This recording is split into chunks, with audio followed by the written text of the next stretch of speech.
आपका शुक्रिया, आपने ये अपना टाइम दिया। मैं इस शिमला नगरी में अपने दो बड़े महान हस्तियाँ जो हमारे पीडियाट्रिक सर्जरी की नगरी जो मोटापे से लेके सर्जरी के लिए जो हमने ये इनिशिएटिव लिया है उसके लिए वेलकम करना चाहूँगा डॉक्टर रणदीप वधावन, ये ओबेसिटी सोसाइटी ऑफ इंडिया के अध्यक्ष हैं, प्रेसिडेंट हैं, और डॉक्टर विवेक बिंदल जो कि ट्रेजरर हैं। इन दोनों के इनिशिएटिव से ये हमारे को यहाँ पे सौभाग्य मिला है कि पीडियाट्रिक सर्जन जो हमारे हिमाचल में आए हैं।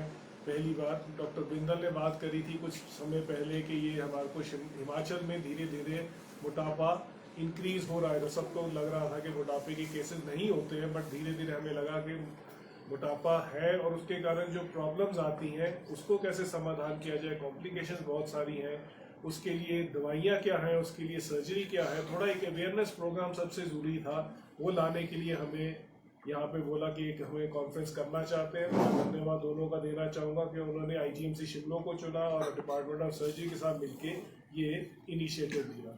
So doctor Wadhawan and doctor Bindal, you can carry forward कि आगे क्या क्या है कि इसका। Thank you very much. और सबसे पहले तो आप लोग का शुक्रिया कि आप लोग ने अपना टाइम निकाला और आए यहाँ पे। उसके बाद डॉक्टर पुनीत का, जिन्होंने हमको इनवाइट किया, HOD हैं सर्जरी के IGMC में। और हमारा जो है वार्तालाप चल रहा था ऑलमोस्ट 6 महीने से कि कुछ ऐसा प्लान करते हैं, क्योंकि अगर हम इंडिया का डेटा देखें तो 5% है ओबेसिटी का जो परसेंटेज है, 5% ऑफ आवर पॉपुलेशन। हमारी पॉपुलेशन 1.4 बिलियन है, तो 5% ऑलमोस्ट 7 करोड़ लोग हो गए। और डायबिटिक देखें तो वो भी 70 मिलियन, ऑलमोस्ट 7 करोड़ लोग हैं। ये ज़रूर है कि आप लोग जो हैं थोड़े ब्लेस्ड हैं। ब्लेस्ड इसलिए क्योंकि आज तो आपका वेदर बहुत बढ़िया है, प्लस आप लोग चलते बहुत हैं, मूवमेंट बहुत होती है, तो इतनी ओबेसिटी नहीं है as compare to maybe Punjab हो, हरियाणा हो, दिल्ली हो, राजस्थान हो, नीचे तमिलनाडु हो, केरला हो, गोवा। तो इनमें ओबेसिटी बहुत ज़्यादा है। आपकी इतनी ओबेसिटी नहीं है, लेकिन 5% इंडिया की पॉपुलेशन जो है वो 20 में आती है। और अगर हम ओवरवेट को ऐड कर दें तो उससे भी ज़्यादा है। तो उसको एक अवेयरनेस क्रिएट करने के लिए हमने डिस्कस किया डॉक्टर पुनीत से कि हम एक अवेयरनेस क्रिएट करते हैं जिसमें कि comprehensive treatment for obesity and diabetes. ऐसा नहीं है कि सिर्फ सर्जरी सिर्फ ऑप्शन है, मल्टीपल ऑप्शन है आज की डेट में। लाइफस्टाइल मैनेजमेंट है, डायबिटीज मेडिकल ट्रीटमेंट है, एक पिरामिड के हिसाब से चलता है ट्रीटमेंट, और फिर सर्जिकल ऑप्शंस भी है। और सर्जिकल ऑप्शंस में भी कई चीज़ें नई आ गई हैं, एंडोस्कोपिक आ गया है, रोबोटिक आ गया है। तो हम आज सब कुछ डिस्कस कर रहे हैं। अभी हमने सुबह के टाइम पे हमने सब डिस्कस किया कि मेडिकल कितनी प्रॉब्लम है, कितनी बड़ी प्रॉब्लम है, और मेडिकल ऑप्शंस क्या क्या हैं। अब हम पोस्ट लंच डिस्कस करेंगे कि सर्जिकल ऑप्शंस क्या क्या हैं और क्या नए ऑप्शंस हमारे पास आ गए। तो वो सारा एक डिस्कशन होगा। Obesity surgery society of India 20 साल पहले बनी थी। ऑलमोस्ट 20 साल से ये ओबेसिटी सर्जरी ट्रीटमेंट के लिए सिंगल सोसाइटी है पैन इंडिया। हमारे पास रफली 600 मेंबर्स हैं, और हम लोग ये आउटरीच प्रोग्राम जो है ये हर जगह करते हैं, ऐसी जगह पे Tier 2 सिटीज़ में जाके अवेयरनेस क्रिएट करने के लिए। इससे पहले इस साल का ये चौथा प्रोग्राम है। हमने पहला प्रोग्राम किया था केरला में, सेकंड महाराष्ट्र में किया था, एक तमिलनाडु में किया, और फिर अब हम एक हिमाचल में कर रहे हैं। इसके अलावा हम जो मेन कॉन्फ्रेंसेज है वो बड़े मेट्रोज में करते हैं। सो नेक्स्ट हमारी काफ़ी बड़ी कॉन्फ्रेंस होने वाली है मेट्रो में, वो मुंबई में, वो फरवरी में होगी। और वो एक हम उसे ऑसिकॉन कहते हैं। ऑसिकॉन अलॉन्ग विद IFSO-APC, यानी कि एशिया पैसिफिक चैप्टर के ऑलमोस्ट 70-80 लोग बाहर से आएंगे, international faculty best of the best आएगी, और उसके साथ हम एक कॉन्फ्रेंस करेंगे अगेन अवेयरनेस इंडिया में क्रिएट करने के लिए। क्योंकि इंडिया में इस समय अगर हम देखें, वेदर ओबेसिटी देखें या हम डायबिटीज़ देखें, we are second biggest in the world. Second और थर्ड आता है हमारा नंबर, चाइना और USA के बाद, तो हमारा थर्ड आता है। तो इसमें प्रॉब्लम बहुत है, और इसीलिए उसको सॉल्व करने के लिए हमने कहा सबसे पहले चीज़ ये है कि एक अवेयरनेस क्रिएट करें। उसी के माध्यम से आज हमने यहाँ पे IGMC में ये एक आउटरीच प्रोग्राम किया है। अगेन बहुत बहुत शुक्रिया डॉक्टर पुनीत का, मैडम सीता ठाकुर का, जिन्होंने हमको IGMC का एक प्लेटफॉर्म दिया इसको ऑर्गेनाइज करने के लिए। Thank you very much. और अब मैं हमारे ट्रेजरर हैं और जो इस जो हमने CME की है उसके ऑर्गेनाइजिंग चेयरमैन हैं डॉक्टर विवेक बिंदल। डॉक्टर विवेक सूत्रधार है, इन्होंने हम सबको बांध के रखा, इन्हीं की वजह से wall get together. Thank you. आज सब मीडिया के बंधु आज आप यहाँ पर आए और इतना समय निकाला। जब हम मोटापे की बात करते हैं तो हिमाचल बहुत लो ऑन द लिस्ट रहता है। जब भी हम ओबेसिटी की बात करते हैं तो पंजाब की बात आती है, परंतु हिमाचल का होने की वजह से और पीडियाट्रिक सर्जरी फील्ड में पिछले 15 साल से काम करते हुए मैंने शिमला, सोलन, सिरमौर, ऊना, किन्नौर के काफ़ी सारे पेशेंट्स का पीडियाट्रिक सर्जरी किया है जिनको मोटापा और डायबिटीज़ था। और तब हमें गांव-गांव में जाके रियलाइज होता है कि पुअर सोशो इकोनॉमिक स्टेटा जो हिमाचल के गांव में रह रहे हैं उनके अंदर भी आपको काफ़ी मोटे लोग मिलते हैं जो डायबिटिक्स है, जिनको इसकी ज़रूरत है। तो आई थिंक एक अच्छी चीज़ ये है कि हम अभी मोटापा हमारे यहाँ कम है, परंतु ये बढ़ेगा। जिस तरीके से खराब खाना हर जगह अवेलेबल है, बच्चों को अवेलेबल है, जिस तरीके से गांव-गांव के अंदर चिप्स और बिस्किट 2 रुपये 5 रुपये के पैकेट के अंदर मिल रहा है, और जो बच्चे जाकर सबसे सस्ती चीज़ ले सकते हैं वो एक चिप्स या बिस्किट का पैकेट है।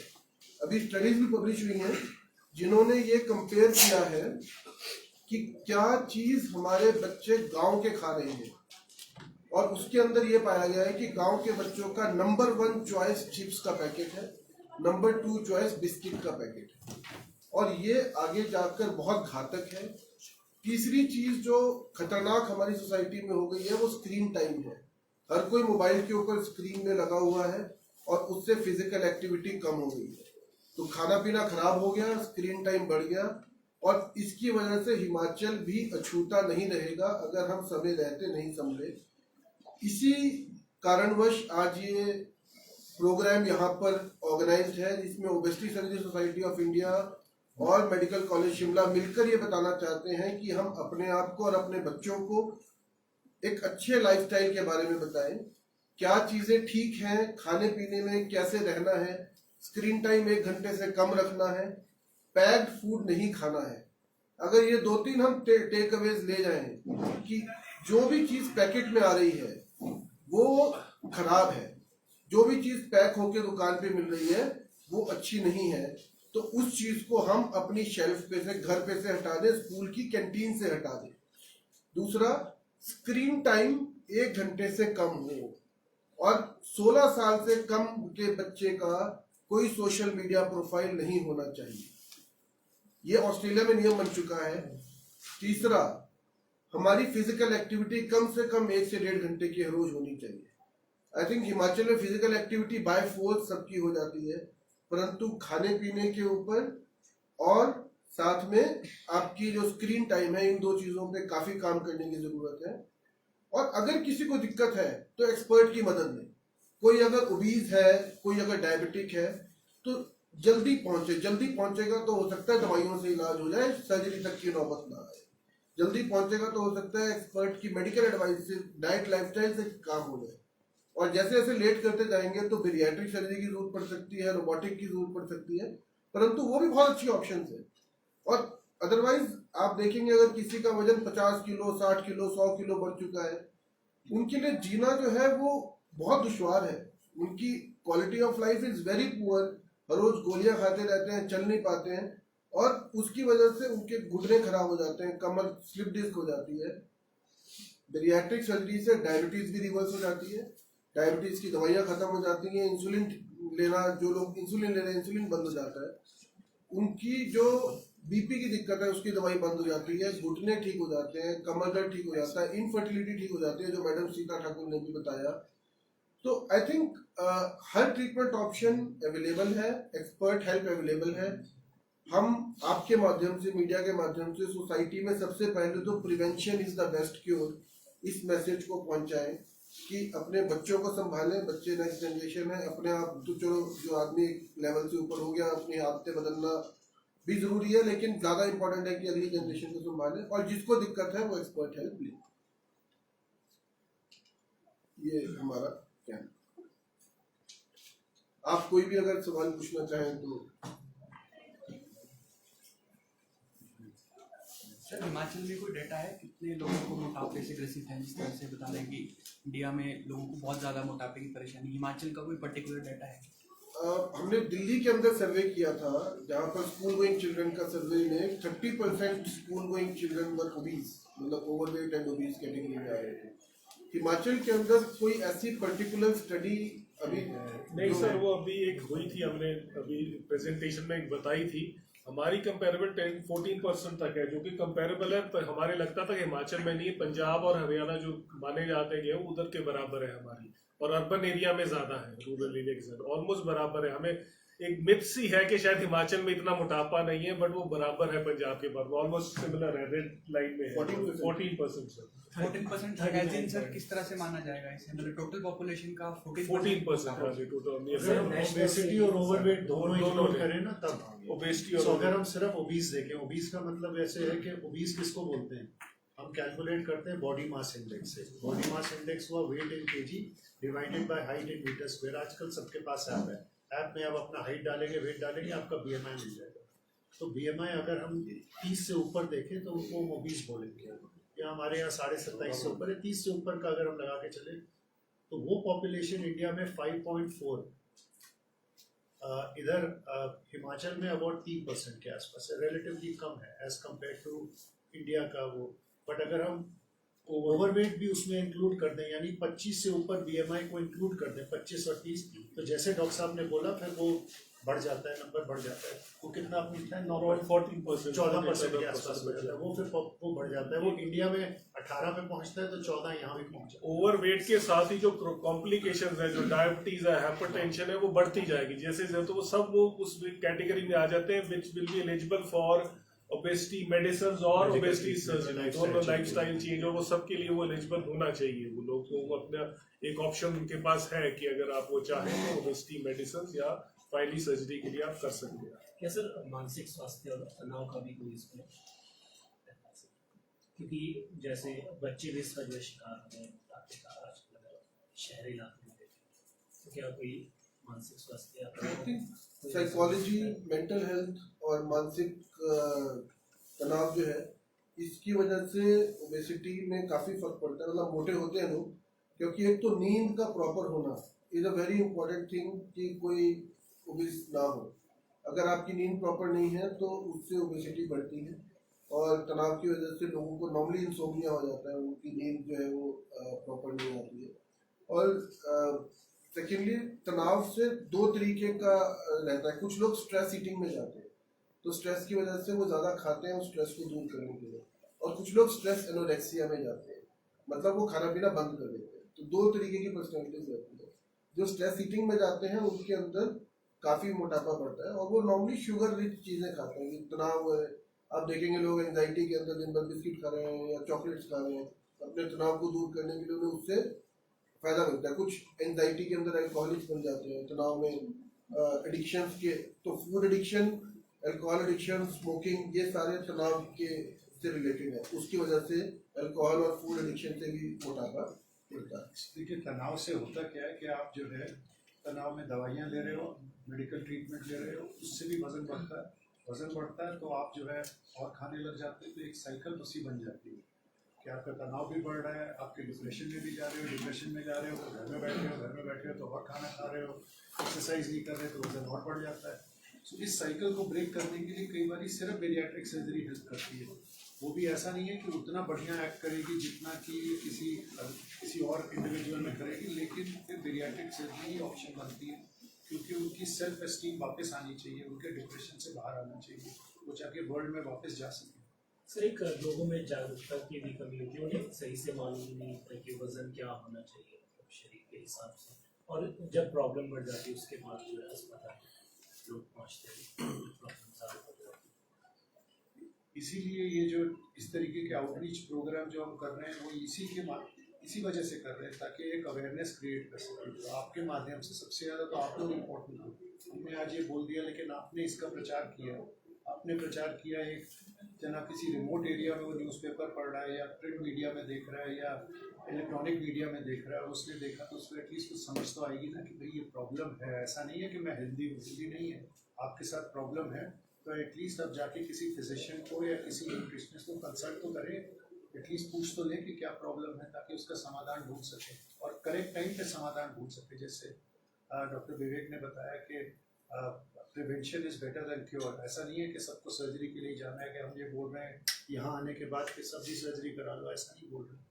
हमारा ये कहना है कि आप एटलीस्ट जाके फिजिशियन से मिलिए, मल्टीपल ऑप्शंस अवेलेबल हैं।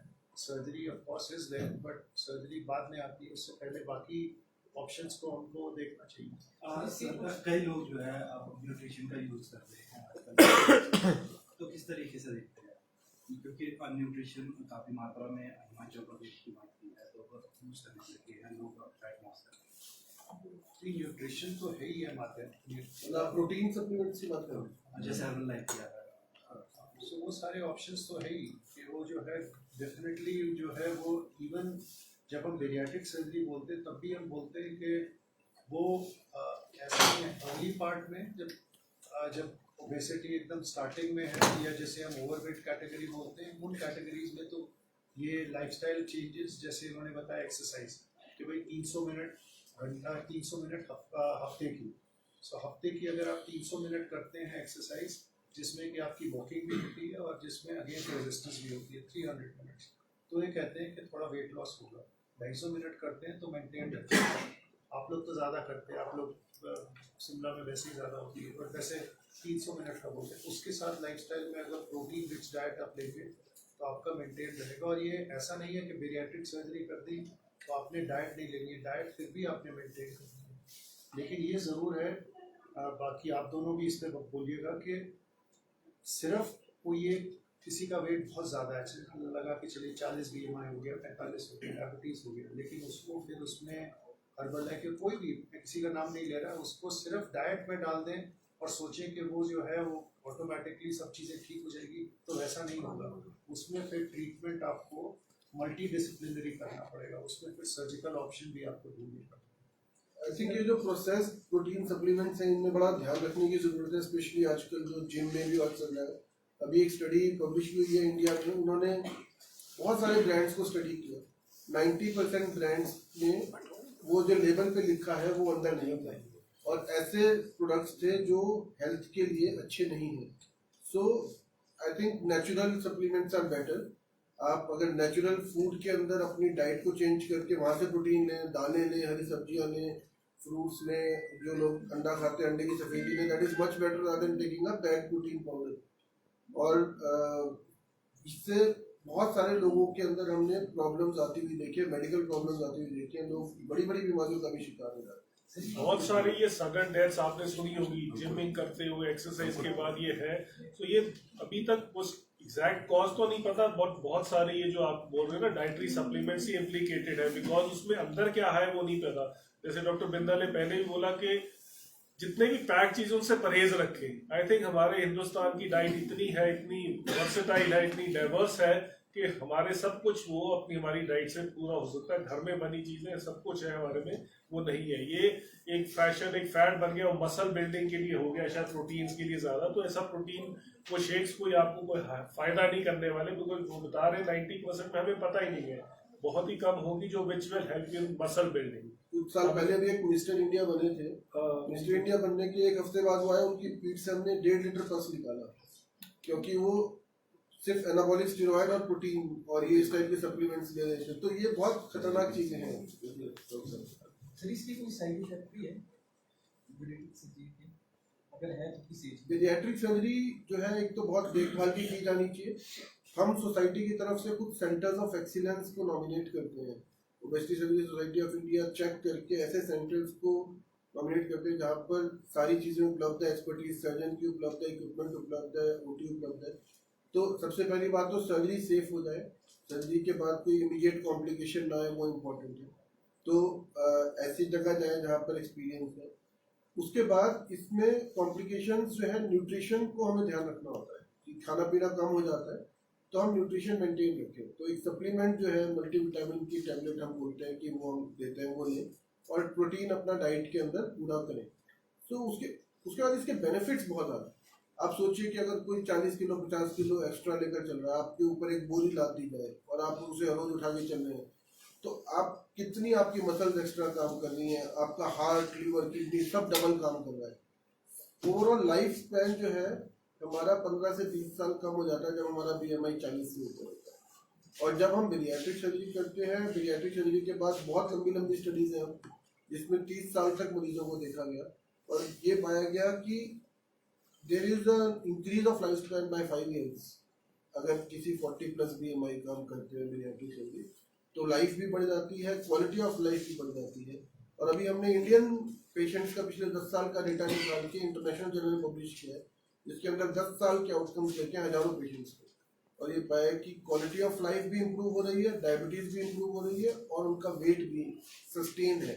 बहुत लोग सोचते हैं कि करा ली सर्जरी, एक बार कम हो गया फिर वापस बढ़ जाएगा, तो वो भी नहीं होता, मतलब वो आगे जाके मेंटेन रहता है ज़्यादातर लोग। अभी डिफरेंट टाइप की सर्जरी की बात की हमने, तो खासतौर पर अगर IGMC की बात करें, यहाँ पर कितने की अवेलेबिलिटी और पिछले सालों में क्या इंक्रीज रेट काफ़ी बढ़ दिख रहा है? उसी के लिए मैं आ रहा था। बेरियाट्रिक सर्जरी अभी IGMC में अवेलेबल नहीं है। मैंने जैसे डॉक्टर बिंदर ने बोला, ये सेंटर ऑफ एक्सीलेंस है, it is not a normal surgery के चलते हुए, क्योंकि ये पेशेंट्स बहुत हाई रिस्क होते हैं जिनको करनी पड़ती है। बड़ा सिलेक्टिव पेशेंट को ढूंढना पड़ता है जिसमें ये अवेलेबल है। ऐसा नहीं हर कोई बोले जी मेरा वेट बढ़ गया मेरी सर्जरी कर दो, ऐसा नहीं है।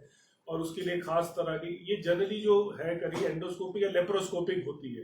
वो जितने ओबीस पेशेंट होते हैं, हम नॉर्मल सर्जरी चीरा देके करने वाली नहीं है, ये लेप्रोस्कोपिकली ही बेटर है। छोटे चीरे से आपने करके वो करें, उसके लिए कईयों के लिए तो ऑपरेशन टेबल भी स्पेशल होता है, क्योंकि इतना ओवर वेट है, नॉर्मल टेबल पे नहीं आते हैं। उसके लिए लंबे इंस्ट्रूमेंट चाहिए, क्योंकि इतना मोटापा अंदर जाने के लिए वो है।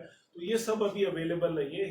IGMC में अभी ऐसी बेरियाट्रिक सर्जरी शुरू नहीं। कुछ प्रोसीजर्स हैं, सिंपल प्रोसीजर्स हैं, जो कि इन दोनों की मदद से हम शायद कुछ आगे एक आधे साल में आगे कर शुरू कर सके, जो बेसिक प्रोसीजर्स हैं जिसमें कोई ज़्यादा ज़रूरत नहीं है कि उसमें करने के लिए, वो हम अभी सोच सकते हैं। बट एग्जैक्टली हमने बोला ये प्रोग्राम बेसिकली आउटरीच प्रोग्राम है, लोगों को अवेयरनेस बढ़ाने के लिए कि ये प्रॉब्लम है पाए। हाँ, इधर हम IGMC में इतनी गारंटी देते हैं कि we will guide you the best. आपके लिए क्या जरूरी है, हमारे पास कार्डियोलॉजिस्ट भी है, एंडोक्राइनोलॉजिस्ट भी है, सर्जन भी है, so we can guide you कि हाँ आपको सर्जरी की जरूरत है, मेडिसिन की जरूरत है या लाइफस्टाइल चेंज करने की जरूरत है, वो आप हमारे पास आएंगे तो हम आपको गाइड करेंगे। जैसे बोला, सर्जरी जो होगी वो बहुत स्टेप वाइज है, बहुत जरूरी, ये इंपॉर्टेंट, मतलब मुश्किल तो नहीं है बट टेक्निकली डिमांडिंग है। एनेस्थीसिया वालों को चाहिए, ऑपरेशन थिएटर असिस्टेंट चाहिए, नर्सेज चाहिए, बहुत स्पेशलाइज चाहिए, तो इसको डेवलप करने के लिए टाइम लग सकता है। हाँ, हम कोशिश करेंगे, जब से हम बने तो हम कोशिश करेंगे यहाँ पे आए, क्योंकि हमारा इतना वॉल्यूम लोड भी नहीं है इतना ज्यादा कि हमारे पास इतने ज्यादा मरीज हैं कि हम डे इन डे आउट, क्योंकि उसके लिए सब कुछ चाहिए, तो वो हम कोशिश तो करेंगे। बट हाँ, जो सेंटर ऑफ एक्सेलेंस है वहाँ पे अब गाइडेंस हमारी प्रॉपर रहेगी, ये जरूर है। हमारे जो है ना इंडिया में 30 centre of excellences all across the country, और ये नंबर बढ़ रहा है। सेंटर ऑफ एक्सेलेंस हम तभी बनाते हैं जिनका कि वॉल्यूम होगा, SOP सारे होंगे, मल्टी डिसिप्लिनरी टीम होगी और रिजल्ट्स उनका इवेल्युएट करते हैं। क्योंकि ये पेशेंट्स हाई रिस्क पेशेंट्स हैं, रूटीन प्रोसीजर्स तो रूटीन पेशेंट तो है नहीं, हाई रिस्क है, तो उनका रिजल्ट्स इवेल्युएट करते हैं, उसके बाद सेंटर ऑफ एक्सीलेंस देते हैं। सो जैसे मैंने बताया 30 के आसपास है। जैसे हमारे सारे सेंटर्स में, उसमें ये सर्जरी में हॉस्पिटल स्टे 3 दिन का होता है। 1 दिन पहले दाखिल करते हैं, इन्वेस्टिगेशंस होती हैं, अगले दिन सर्जरी होती है, और सर्जरी के बाद आजकल enhance recovery after surgery protocols follow करते हैं, हम इसे ERAS कहते हैं। इसका मतलब ये है कि मोस्टली पेशेंट्स को कोई ड्रेन, कोई पाइप, कोई कैथेटर कुछ नहीं डालते। लेप्रोस्कोपिक या रोबोटिक होती है सर्जरी। पेशेंट 6 घंटे बाद खुद चल के जो है बाथरूम जाएगा, पानी अलाउ कर देंगे, अगले दिन सुबह वो खुद चल रहा है, मूवमेंट कर रहा है, और 3rd डे डिस्चार्ज कर देते हैं। तो 3 दिन का हॉस्पिटल स्टे। हमारे जो रिजल्ट्स हैं इन सेंटर्स ऑफ एक्सीलेंस, एक्चुअली वो कंपैरेटिव रिजल्ट्स हैं कहीं भी वर्ल्ड में। ऐसा नहीं है कि इंडिया के रिजल्ट, अमेरिका के चाहे कहीं के रिजल्ट्स में कंपैरेबल रिजल्ट्स आपको मिलेंगे, जिसमें कि किसी ने भी पूछा क्या कॉम्प्लिकेशंस होती हैं, चाहे हम सारी चीज़ें देखें, कॉम्प्लिकेशंस देखें, बाकी चीज़ें ऑलमोस्ट कंपैरेटिव बनेंगे। IGMC में एक बारी वॉल्यूम बढ़ेगा तो बेसिकली सर्जरी सोसाइटी का सिर्फ ये नहीं है कि हमने एक आउटरीच किया और कल उसके बाद हमने हैंड होल्डिंग नहीं करनी है या हमने आगे नहीं बढ़ना है। We will come back, at least 3 of us will come back. वापस आके एटलीस्ट ये हो जाएगा कि प्रोग्राम शुरू हो जाएगा, बाकी इंफ्रास्ट्रक्चर इज इन प्लेस, और 2 साल पहले एक प्रोग्राम डॉक्टर पुनीत और डॉक्टर विवेक ने किया था, और मैंने यहाँ आके IGMC में भी सर्जरी की है, विवेक ने भी की थी, उसमें हम दोनों ने करी थी, यहीं से सर्जरी की थी, एडवांस सर्जरी थी, सारा इक्विपमेंट मौजूद है। कुछ थोड़ा बहुत ऑफ कोर्स एक्वायर करना पड़ेगा, बट ऐसा नहीं है कि शुरू नहीं हो सकता, शुरू हो सकता है और फर्स्ट क्लास चल सकता है। हमने 2019 में IGMC शिमला में कॉन्फ्रेंस की थी डॉक्टर महाजन के साथ, तब यहाँ पीडियाट्रिक की भी है और यहाँ लाइव दिखाई भी है। तो आई थिंक वही है कि एक अब डिपार्टमेंट को आगे ले जाने में हमारी जो भी मदद हम सोसाइटी की तरफ से कर सकते हैं हम वो करने के लिए तैयार हैं, और जो भी एडवांस प्रोसीजर्स हैं वो बहुत ही अच्छी सर्जिकल स्किल्स के लोग, सारी फैकल्टी हैं जो मेडिकल कॉलेज शिमला के अंदर है, तो उन्हें कहीं भी कोई ऑपरेशन करने में कोई टेक्निकल डिफिकल्टी नहीं है। बस एक थोड़ा सा शुरू करने की बात है, कोई भी ऑपरेशन तो वो यहाँ पर भी कॉमन प्लेस हो सकता है।